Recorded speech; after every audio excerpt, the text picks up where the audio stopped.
Hello to all my Scorpio friends. I'd like to welcome you in. My name is Scott Sagent, and today I'll be doing your free psychic tarot reading for January of 2022. Can you believe it? We are here. So today they've dialed up for you a storyline spread. It is a very large spread. It casts a very wide net across all the different Scorpios. That whole idea is to find the story that's right for you. There may be a couple that resonate, but it's really all about finding the one that does. So they've added that we do no extra at the end. When that happens, they want us to focus on the main meat and potatoes of the spread, which in this case is the storyline spread. So usually there's a lot of juice in there, and that's why they want us to focus on that. So we're going to get right into it. The cards are already shuffled. I do that ahead of time to save time. What I'm going to do right now is bring you in so you can watch. Go ahead and hit that like button if you're ready to have a great 2022.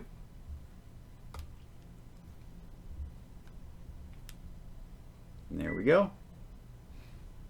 I like to do this live and on camera. These are my ritual cuts. Basically cuts the deck into 3 different pieces, puts them back together in a separate order, and then it's ready to run. Do the same with this deck also, the Angel Oracle card deck. And they're ready to go. So here we go with the storyline spread for Scorpio for January. I start the spread with 5 cards. There's my base set. I'm going to expand it out some more still. I'm looking at facings here. I'm waiting for somebody to bend back inward. I run out of room on my screen, so I come down here. We're still going. Okay, that's my end. That one's facing back in. So imagine this as one long line. That's basically how I look at this. And now I just need to get some pairings. We have a story here, story here.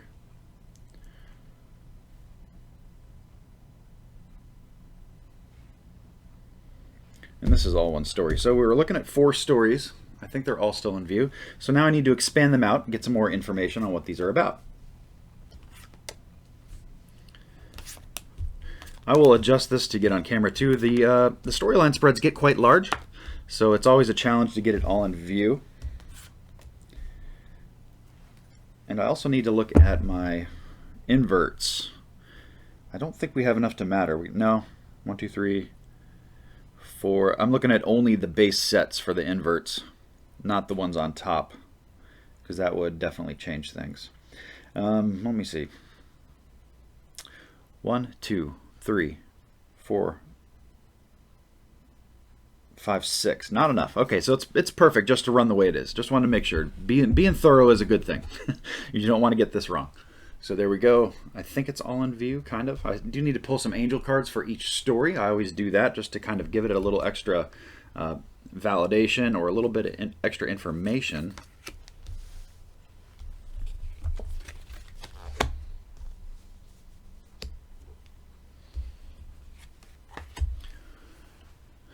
Okay, and that's what we're looking at there. So let's get to work, Scorpio. Let's see what your January has in store for you. Also doing a very large spread at the end of this video called quadrants. Make sure to check that out. That forecasts your entire year. This is something that I only do in January. So just making some room for myself here. I'm going to start up here. This is really just calling me hard. So let me see what this is about. Okay, we're talking about Scorpios here that are really overcoming some adversity here. Coming up as a queen, so likelihood my female Scorpios here, probably not so much the male side. They really are talking about getting over being a little beaten up here. This could be at work. For some of you, they're letting me know that this is like a work-related thing. But for others of you, you're getting over a level of heartbreak, likely from other parts of your life, probably your love corner or something like that. Thankfully, getting over it, not going into it, that's always good to see. It lets you know that you're moving in a direction that is away from that, so that's good. They also show me overcoming difficulties in the Angel Oracle card, so it's pretty direct. It says the worst is now behind you and you are surmounting any previous challenges. That's almost exactly what I just said word for word as I'm describing these cards. That card of getting over it represents itself as physical injury, so that's why I say beaten up, but I use that term loosely. It doesn't necessarily mean like beaten up like physically, although that could be a thing if it was like an abusive thing. But we're getting over a certain level of heartbreak here. Thankfully, it came in inverted, so at least now it's light. It's not the same like strong penetrating, like piercing heartbreak, or at least not now. Maybe now it is weakened its grip on you. It is just frequency wise not as strong as it was. So that's kind of where that's at with story number 1 for my Scorpio females, or the softer energy Scorpios. Let's move into story number 2. I'm going to come down here.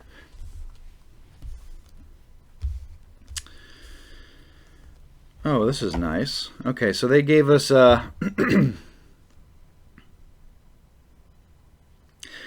some of you here in story number 2 are either worried or almost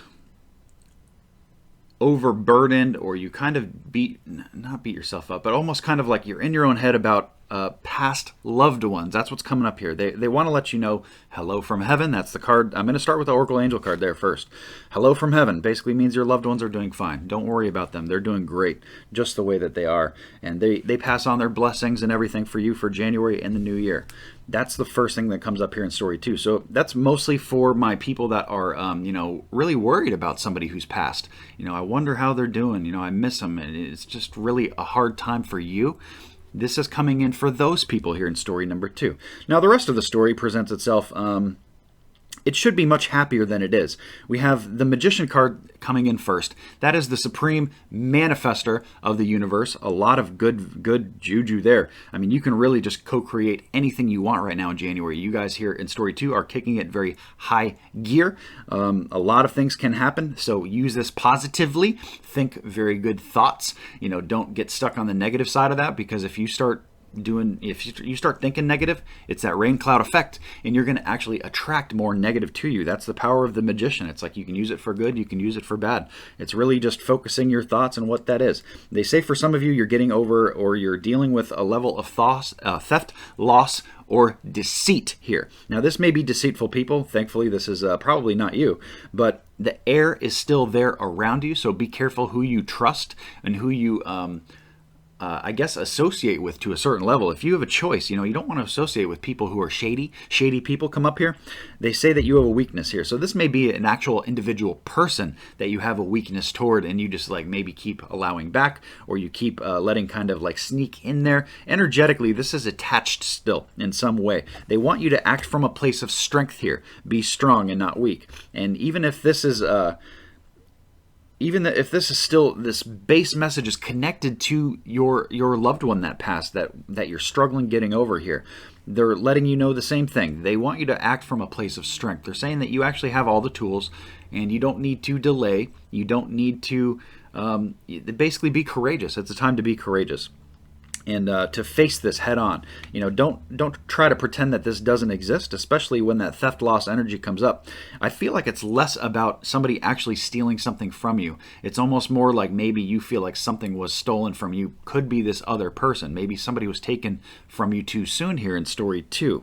If that's the case, regardless, we end with the very last card here is the 10 of Cups. It's the second best card in the tarot deck. It's a very good card, good energy, a lot of fun, joyous family gatherings, and just good energy. It's coming in blocked, so it's saying it's not being able to come through, and perhaps that's probably because it's just you feel like it's incomplete, or you feel like this is different, or like I said, somebody stole something from you here.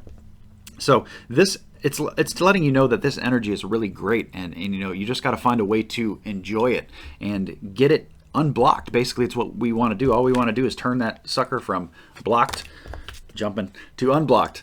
That's really all that they want you to do here. They're saying that it is a joyous time around you. You just have to see it. You have to see it, and you have to dive into it and delve into it and just soak it up, because good energy is cyclical. It's never bad for too long, and it's never good for too long. So while it's good, enjoy it. That's absolutely what this is all about here.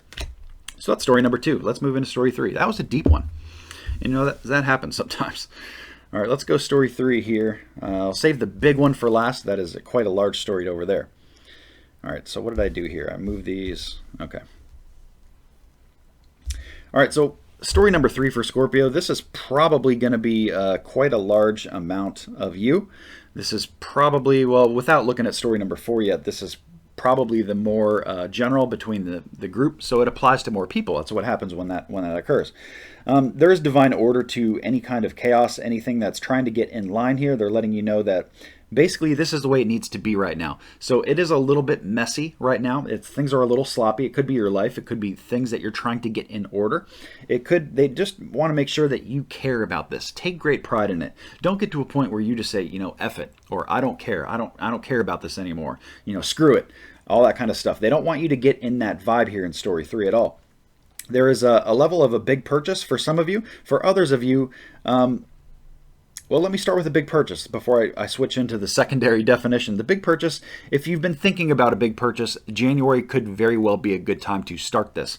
It doesn't mean that the purchase actually has to be made in January, but it would be a good time to start. So like, let's say, you've been thinking about getting a house, or buying a new car, or buying a used car, or just a large purchase like that. It's usually large. For some people, that could be an entertainment center or something like that could be large, or anything else that you've been wanting to add to your life. Usually it's a fun thing. January is presenting itself as a good time to do that. It's a good kind of a money time there. The secondary definition of that is that it's a good connection between spirit world and physical world, the earth plane. And that's what we talked about in story 2 too, with the magician coming in, the manifester. You guys are clicking high frequency here, Scorpios, so you can see the congruence between the different stories. So even though we're here in story 3, it's still a very high frequency set for January. So keep that in mind as you navigate through your month. Don't wish bad things on people. Wish good things on people. That karma is going to boomerang back to you so much stronger. All right, so moving on to that, there is a blocked home card here. So there's something in the home that needs attention here in story 3. Something that's either been neglected or needs attention. Usually this could come in as repair stuff. This could also be family unit as far as synchronicity. Usually it's less about that, but there's something upside down about the family or the home. So you're going to have to find the context of where they're going with that for you specifically. The last thing that we end with here is really need to nurture your thoughts here. In regards to story 3, you really have to kind of be soft to your mental health and kind of get inside your own head and nurture this. So really kind of think deeply. It's basically a roundabout way of saying, think very deeply about this and what you need to do with this. And because what they're saying here is, I'm going to just jump a card ahead because that's kind of tells the story. You're getting over a phase. You're getting over a phase where things were extremely clouded or weird or didn't make sense. It's the moon card. I have it inverted, so it's saying you're coming out of that moon energy here. So as that moon energy leaves, things are cleared up. It's like the sun coming out and illuminating everything. They didn't bring up the sun card, but that's where it's headed. Everything is becoming more clear. So that's why they want you to think about which direction you're going to take this, whether it's a home repair or whatever aspect of your life this could be about. This could also be work related. I feel like that's much less of a choice, but they didn't come in and tell me wands. They really kept this physical world and money type thing. So, the context is always hard in general readings because there's a lot of you Scorpios here. This is big bubble energy that we're sharing. And if you're looking for messages that are personal, private, and specific only to you, I do offer those on my website, scottsagent.com. So as we get out of that moon energy, story 3 looks very, very promising in the direction that it looks, in the direction that it moves. I'm doing the quadrants video at the end of this. I do need to tell you about that real quick, so you check that out. Make sure you check out the quadrants video. It's the only time of year that I do the quadrants video. It's only for January. It projects your whole year. It's a free video. I do this for you guys to help you guys out. So that's actually going to autoplay at the end of your video, I think. So that should just fire right up, but it's for your sign. It's for Scorpio, and it projects the whole year. It's the only time I do that. Also for my private readings, if you're the type of person that gets one reading a year, this is the month to do it because that's the only time frame that I like to do. I like to project for the whole year. Usually in my private readings, I like to do 6 months. So this is kind of that window of opportunity. If you like one reading a year, jump on that train. So as we get into story number 4, story number 4 is, let me organize a little bit. A lot of moving parts there in story number 4. This is, there are messages coming in early in the month here. That's where they start. That information is being provided to you. So let me take that opportunity to tell you about the moon cycles, because they're talking about beginning of the month.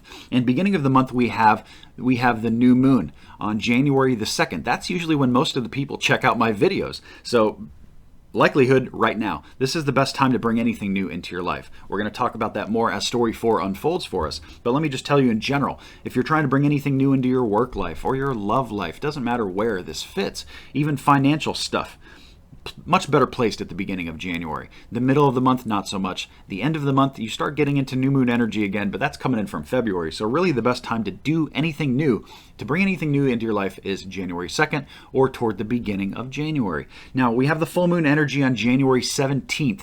I call that the garbage truck of the universe. That's when we want to get stuff out of our life. So whether it's people or bad habits or stuff, maybe you have to clear stuff out of your house, even emotional baggage, emotional stuff, whatever it is that you got to get out of your life, much better placed in the middle of January. If you try to do that like right now, or you try to do it at the end of the month, it's not going to work nearly as well as if you do it right in the middle of the month. So that allows you to start planning for those kind of things.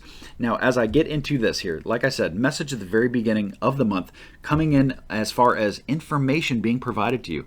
So this is stuff that you weren't aware of before here in story number 4. This is a new onslaught of data, new information about some area of your life. I mean, it's probably going to, they'll talk about it more as I kind of move through the cards, but that's where we start.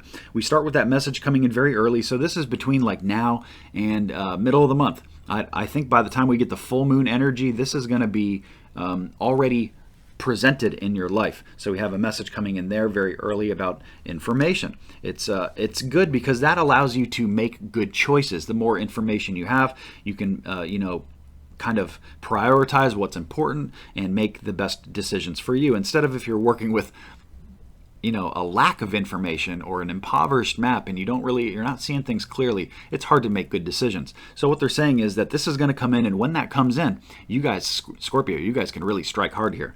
Next we have that you really need to balance 2 different areas of your life. For most people, this is usually love and work. It could be different for different people. For some of you, this might maybe finance, or also something to do with health. Out of balance with your other corners, your love and your work. But for most of you, it's love and work. And it's saying that you're always trying to do this balance between the 2 different areas. And love is not just love relationship, but also family and friends all fall into the love corner. So it's a very expansive, big corner. So in January, just make sure that you're aware of that. Try to do this juggling act. They say that you're already aware of that, most of you, but you're going to need to continue to do more of it. So, do whatever it is that brings you emotional health. That's what we have next. We have success card here coming in blocked. So it's saying that you're just not there yet. You're not to that point where you can juggle this well. It's like, if you're trying to learn to juggle, it's like how many times you drop them and you keep trying again and you keep trying again. That's kind of the energy that's going on here. So it's an unsuccessful energy, but it lets you know that this is working toward a purpose. This is toward a goal, and don't let the unsuccesses get you down. This is a very emotional card. This is you feel this very deeply, is what they're saying to Scorpios. So there's also that. We move into good luck. So despite all the things going on with the juggling, there is something out of your control here that is very good and is shining almost like a beacon of light on this situation here in story number 4. And I'm not exactly sure what that is, because the Wheel of Fortune card just basically means good luck to me. It's stuff that's out of your control. It's like, good luck. I mean, it pretty much describes its energy in that term right there. I have the Oracle card. Before I end it with the last card, I'm going to give you guys the Oracle card, because they say clear cognizance here. So they want you to pay attention to your thoughts, ideas that come to you, and as they are unanswered prayers. So please pay attention to your dreams, especially in January. Very, very high frequency for Scorpios. Pay attention to your dreams. They're going to be getting information through that way, and also different ways too. So just be on the lookout for different ways that they can communicate with you. I've had that happen quite a bit with songs. Pay attention to song lyrics, especially the songs that you don't put on. When you're out places and you're hearing songs and you're hearing lyrics, like pay attention to that kind of stuff. And there's different things too. For me, I also see things sometimes in license plates that I follow behind, or also number patterns or signs, different things like that. So just pay attention to that. We end with the Hierophant card. So this is doing things the right way. So as you're juggling this act and you're getting this new information to to attach to different parts of your life, just make sure you do things the right way. No cutting corners, no cheating, no, if you do things the cheap way, let's say it's a home project. If you're doing things the cheap way, it's not going to work out. Go with if you're getting 3 estimates, go with the middle one, right? So that's kind of the vibe there. Do things the right way. Also take care of your people. That comes up for some of you. Some of you are just taking care of your group, your pride, not your pride, but your tribe is what I was trying to say there. You're just basically your people. It's almost like you're the leader here, and your other people are relying on you to take care of them, so that comes up. So just do a good job and be perhaps be a little, if you're a mom, and with young kids, maybe be a little overly motherly, be a little extra mother hen this month, because that comes up for a reason. That pretty much wraps that up. So we have been through the moon cycles. We've been through the entire storyline spread. I think that's it. Yeah, that wraps us up. So there we go. Like I said, we're going to get right into that quadrant spread. So I want to thank you so much for joining me. It has been a pleasure. I hope you have a happy new year. Please remember to like and subscribe so you see the future videos. And I'll see you soon. Happy New Year.